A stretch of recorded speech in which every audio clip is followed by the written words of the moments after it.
وعلماؤنا الفضلاء وأمراؤنا النجباء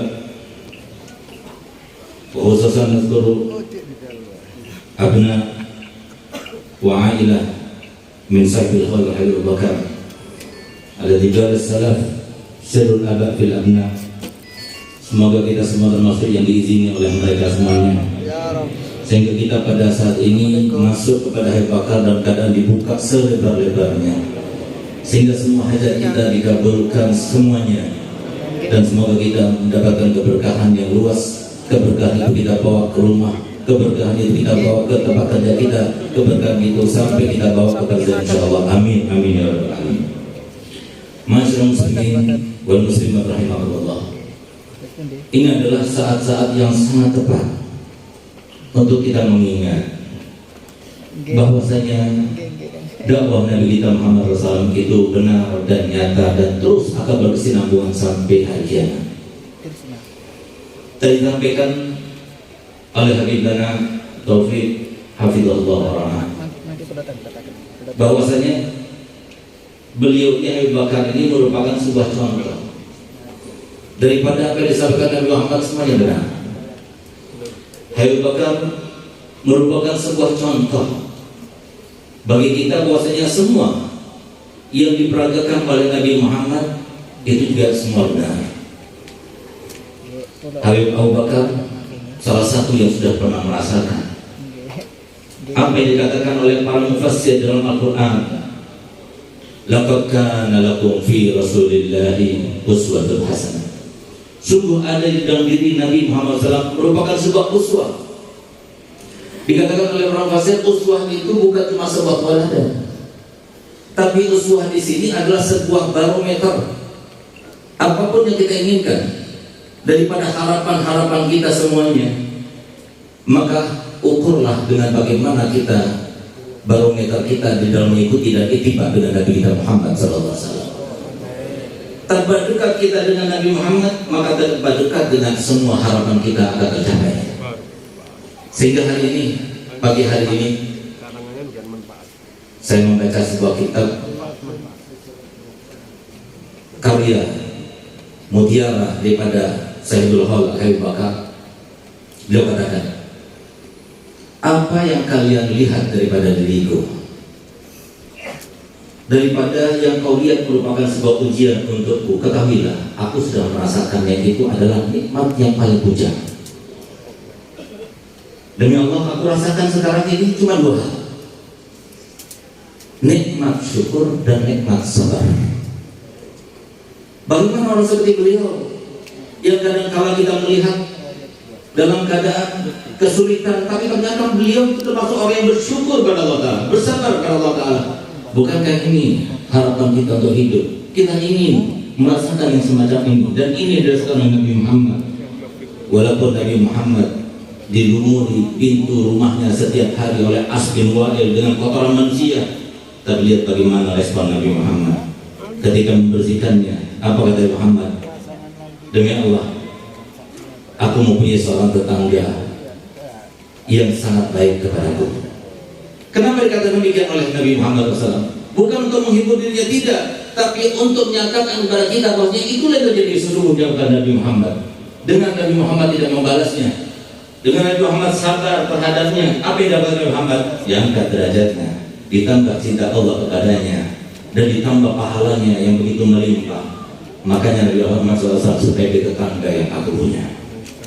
Itulah yang dirasakan oleh beliau, dan ini yang kita inginkan. Bukan untuk kita saja, tapi untuk semua keluarga kita. Kita punya harta banyak, tapi tidak menyenangkan. Punya istri yang cantik, tapi tidak menyenangkan. Punya anak yang banyak, tapi tidak menyenangkan. Punya rumah yang mewah, yang besar sebagainya, tapi tidak melegakan. Kenapa ini semuanya? Karena kita sudah melupakan satu hal. Allah SWT sudah mewanti-wantikan dalam Al-Quran. Bahkan setan itu sudah mewanti-wantikan kepada seluruh Al-Quran-Quraninya. Jangan sampai kaum muslimin tahu dengan ayat ini. Kalau supaya mereka itu membaca ayat ini, usahakan mereka tidak tahu artinya. Dan ini yang menjadi sebab kenapa kita sekarang seperti sekarang ini. Kenapa negara kita yang besar, yang banyak aulianya, yang banyak kaum musliminnya, tapi kita dalam keadaan dihinakan di negara dunia. Kenapa kita sekarang ini dalam keadaan sangat terpuruk? baik keluarga, masyarakat, kabupaten, provinsi maupun negara kita. Kenapa demikian? Karena kita melupakan ayat ini. Oleh karenanya, paling tidak kita sebagai umat Nabi Muhammad, syukurilah sebagai umat Nabi Muhammad, kita mendapatkan anugerah dari Allah Ta'ala menjadi umat yang terbaik. Ummati ummatun marhumah, umat adalah umat yang paling kasih Allah Ta'ala. Itu perkataan Nabi Muhammad. Paling tidak ayo sampaikan, paling tidak ayo realisasikan apa yang diinginkan Nabi Muhammad. Nabi Muhammad tidak pernah minta uang kepada kita. Nabi Muhammad tidak pernah minta jabatan kepada kita. Tapi Nabi Muhammad, beliau meminta kepada kita, tidak ada satupun yang lahir daripada umat ini kecuali Nabi Muhammad meminta, dan libu anni walau, sampaikan dariku walaupun hanya satu ayat, sampaikan kepada mereka satu ayat ini. Ini yang menjadi sebab kenapa kita ini sampai terpuruk dalam segala hal, punya harta benda, punya jabatan, punya ilmu, punya semuanya, tapi tidak menyenangkan kita, tidak membahagiakan kita, tidak menghubungi kita dengan Nabi Muhammad sebagaimana terhubung Abu Bakar dengan Nabi Muhammad. Apa itu? Dengarkan baik-baik sampai kepada semuanya. A'udzubillahi minasyaitonirrajim. Bismillahirrahmanirrahim. Wa la takunu kalladzina nasullaha fa ansahum anfusahum. Jangan pernah kalian sekali-sekali lupa kepada Allah. Ketika kalian sudah lupa kepada Allah, maka Allah pun yang maha segala-galanya, yang semua harapan kita ada di tangannya. Allah akan lupakan semua kesempatan untuk kalian. Allah lupakan kesempatan untuk menggunakan harta. Allah lupakan kesempatan untuk menggunakan jabatan. Allah lupakan kesempatan untuk punya orang tua. Allah lupakan untuk mendapatkan apapun juga yang sudah diberikan Allah Ta'ala modal kepada kita masing-masing. Padahal Al-Habibullah Haddad dia berkata, tidak ada seorang pun di antara kita kecuali masing-masing mendapatkan modal yang sama daripada Allah untuk dekatkan diri pada Allah sedekat-dekatnya dan untuk menggapai cintanya Nabi Muhammad sebesar-besarnya. Tidak ada seorang pun di antara kita sekarang ini kecuali sama-sama diberikan modal yang sama. Kalau tidak, berarti Allah tidak adil. Tidak, Allah maha adil. Allah berikan semuanya sama. Akan tapi kenapa? Kenapa kita tidak menggunakannya? Karena kita lupa kepada Allah. Bagaimana kita ingat para hadirin? Bagaimana kita ingat kepada Allah kalau kita tidak menang pada Allah? Bagaimana kita ingat pada Allah kalau kita tidak ingat kepada Nabi Muhammad? Bagaimana kita ingat pada Allah kalau kita tidak mengenal syariatnya Nabi Muhammad? Ini yang sangat kita perlukan. 2 tahun lagi kampanye. Ayo kita kampanye juga, tapi kampanyenya Nabi Muhammad. Sebelum mereka kampanye, kampanyekan. Kalau kita ingin negara Indonesia ini berbalik, berubah secara drastis 2 tahun lagi, demi Allah saya bersumpah yakin berubah Indonesia ini. Dalam 2 tahun, gak perlu kita ganti presiden, gak perlu kita ganti anggota legislatif, gak perlu kita ganti partainya, tapi satu hal yang perlu kita rubah. Apa itu? Kita yang berubah, masyarakat yang berubah. Kalau sudah setiap RT, setiap kelurahan, setiap desa, setiap kecamatan, setiap kabupaten, mereka semuanya menjadi ahli majelisnya Nabi Muhammad SAW, maka dengan sendirinya Allah akan berikan kepada kita seorang pemimpin ahli majelis. Tapi kalau seumpama itu tidak kita lakukan, jangan berharap siapapun yang akan menjadi pemimpin tetap tidak mempunyai kekuatan apapun. Ayo sekarang, mereka yang di luar sana itu siapa? Mereka yang tidak hadir bersama kita itu siapa? Mereka yang bertato-tato itu siapa? Mereka yang berrambut gondrong itu siapa? Mereka yang bermaksiat itu siapa? Mereka itu adalah saudara kita. Allah Ta'ala sudah menyatakan dalam Al-Quran, innamal mu'minuna ikhwah, mereka saudara kita. Mereka itu siapa? Mereka itu adalah mereka dicintai oleh Nabi Muhammad. Mereka itu siapa?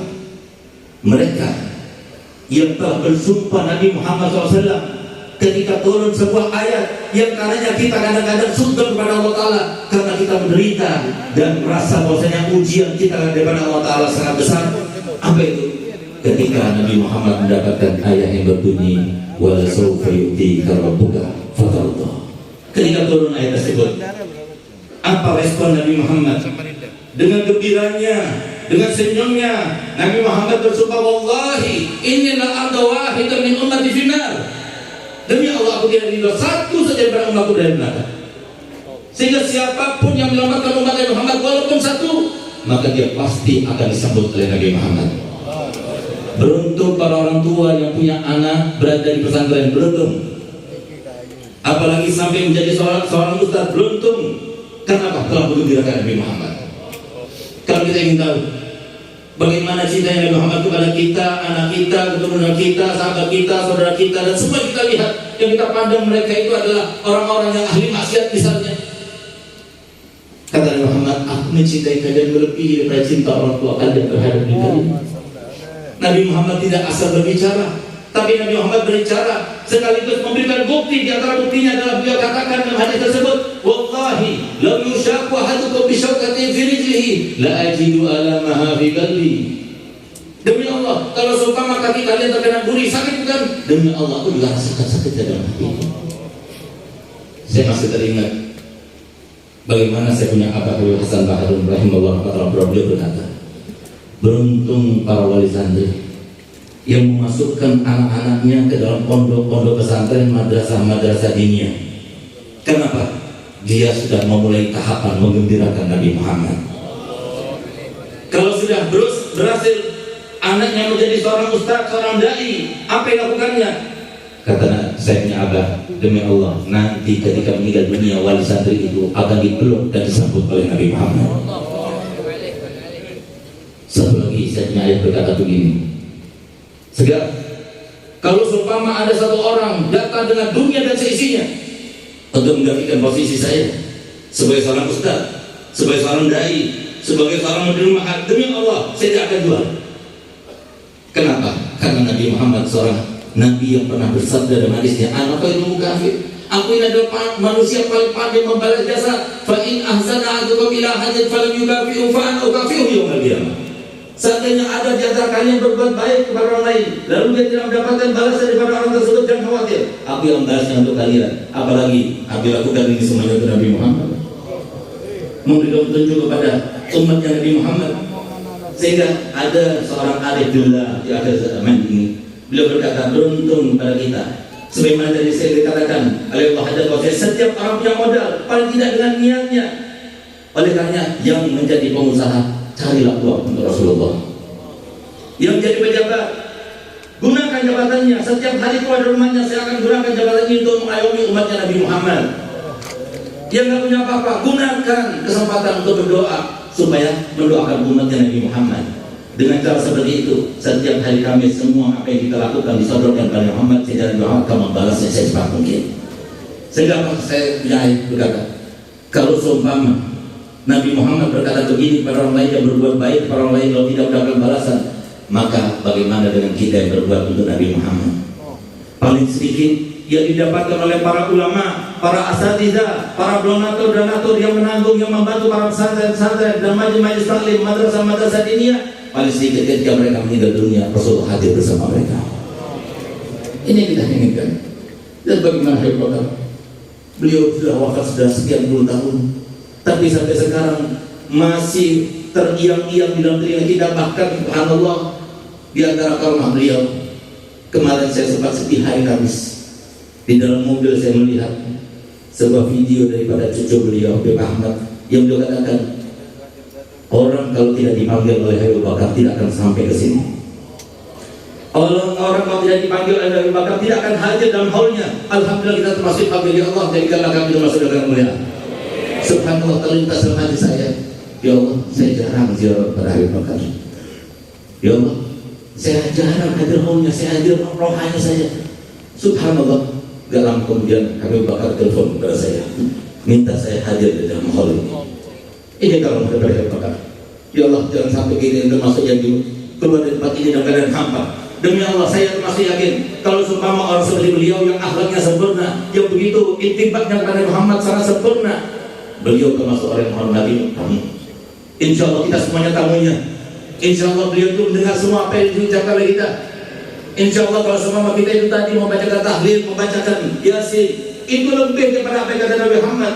Fatihah itu satu kali, itu lebih baik daripada dunia dan seisinya. Kalau seumpama kita bertamu kepada beliau, kita berikan uang sebanyak-banyaknya, orang seperti beliau pasti akan membalas kita. Paling tidak kita akan keluar dalam keadaan semua hajat kita dikabulkan.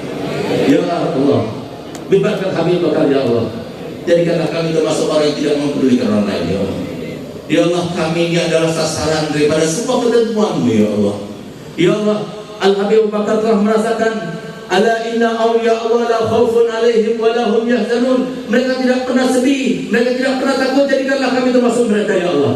Kenapa mereka tidak pernah sedih, tidak pernah takut? Karena beliau sangat yakin ketentuan Allah yang terbaik.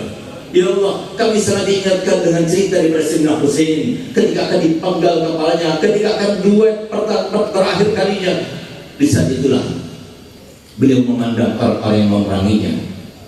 Hanya beliau sendiri melawan 3.000 orang lebih.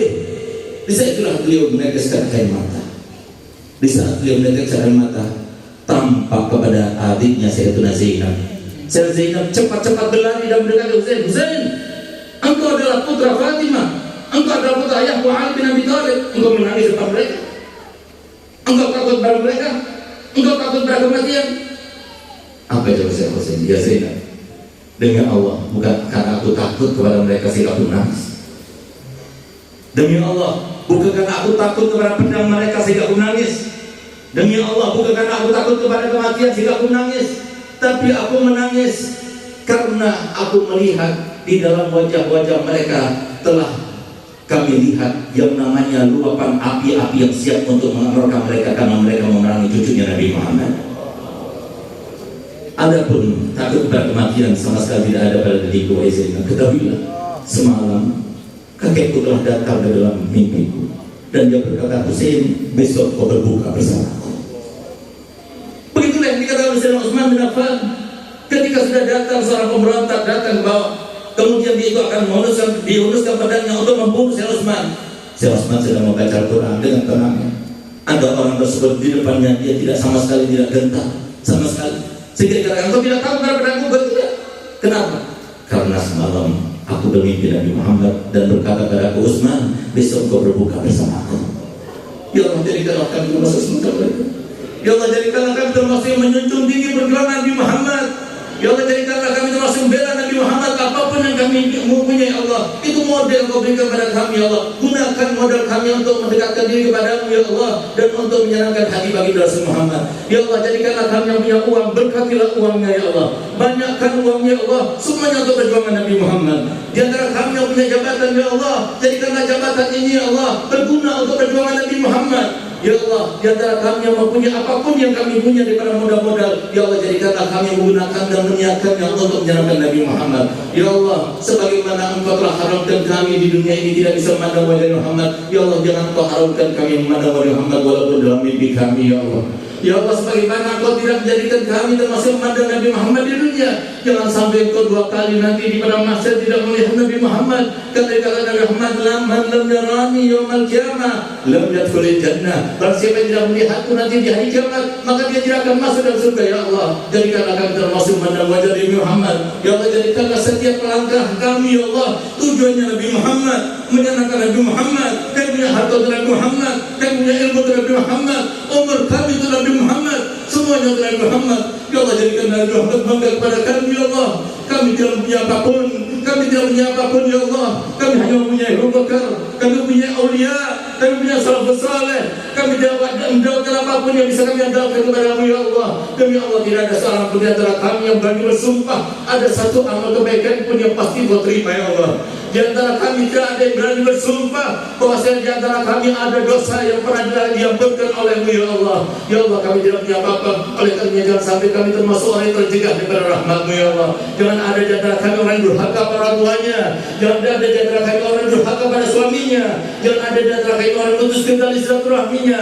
Jangan ada di antara kami ya Allah orang yang memutuskan yang tidak saling sapa sampai 3 hari 3 malam bersama muslim. Dan jangan sampai di antara kami ya Allah mereka yang suka mengkonsumsi narkoba. 5 hal itu walaupun hadir hal beribu-ribu kali tidak akan mendapatkan apapun juga dari rahmat Allah. Jangan jadikan kami termasuk daripada mereka ya Allah. Anak-anak kami, keturunan kami telah Engkau yang menjaga ya Allah. Sebagaimana saya punya Habib Hasan Baharun segar dari sekarang sampai kapanpun jangan pernah beranjak daripada nilai 0. Karena apapun yang kau miliki milik Allah, apapun yang kau dapatkan karena Allah, tidak ada kontribusi sedikit pun daripada kami. Ya Allah, Engkau yang berkehendak ya Allah. Kehendakilah kepada kami semuanya selamat dunia akhirat.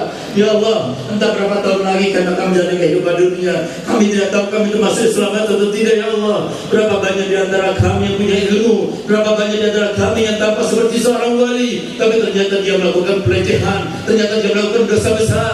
Kalau Engkau berkehendak sesuatu, tidak akan ada yang bisa mencegah. Ya Allah, jagalah kami semua ya Allah, jagalah kami semua ya Allah, jagalah kaum muslimin, jagalah keturunan kami, jagalah kerabat kami, jagalah saudara-saudara kami, jagalah negara kami. Walaupun kami jadi apapun, tapi kami ada kebiri pada Nabi dengan saya Habib Bakar. Kami adalah tetangga Habib Bakar, kami adalah pencinta Habib Bakar, kami termasuk membaca apa yang dibaca oleh Habib Bakar. Rabbana atina fid dunya hasanah wa fil akhirati hasanah wa qina adzabannar. Wa sallallahu ala sayyidina Muhammadin wa ala alihi wasallam. Alhamdulillah, amin.